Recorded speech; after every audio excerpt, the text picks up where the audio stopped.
Amazon ko'z aslida dahshatli makon. Yashil o'rmonlariga, jannat makon manzaralariga umuman aldanib qolmang. Kerak bo'lsa mahalliy aholilar ham Amazonkani yashil sahro deb atashadi. Chunki u yerda oziq-ovqat topishni deyarli imkoni yo'q. Har qadamingizda zaharli hasharotlar, zaharli o'simliklar va hayvonlar kutib turadi. Qorningiz ochdimi? Ovqat topishda omad tilayman. Agar u paytgacha siz kimnidir ovqatiga aylanmagan bo'lsangiz, bu yer nafaqat o'zini vahshiy tabiati bilan dunyoni dahshatga solgan, bu yer ham o'zini tushuntirib bo'lmaydigan nazariya va afsonalarga to'la. Asrlar davomida olimlar va sarguzashtchilar Amazonka o'rmonida yo'qolib ketgan qadimiy sivilizatsiyani izini qidirishadi. Eng mashhurlardan biri Z shahri. Rivoyatlarga ko'ra, bu shahar oltin va sirli bilimlarga to'la bo'lgan. 1925-yilda ingliz tadqiqotchisi Percy Fawcett Z shahrini topish uchun ekspeditsiya bilan o'rmonga yo'l oldi va uning jamoasi siz g'oyib bo'lgan. Bekzod bobo, siz nima deysiz?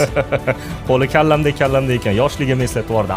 Mayna qatdan bo'laman. Sizlar yaxshi bilasizlar, men oddiy keksaman. Ba'zi nazariyalarga ko'ra, u o'sha sirli shaharni topgan va mahalliy aholiga qo'shilib yashab ketgan. Boshqalar esa uni o'rmon yutib yuborgan deydi. Bu yer nafaqat hayot uchun o'ta xavfli, balki hali ham ochilmagan sirlar, kashf qilinmagan mavjudotlar va yo'qolgan tarixni o'z ichida saqlaydi. Balki u yerda hanuzgacha insoniyatlardan yashirinib kelayotgan sivilizatsiya bor. Ma'lumot uchun katta rahmat aka, joningiz sog' bo'lsin. Bo't ekan, like bosmagan, meni muxlisim emas ekan.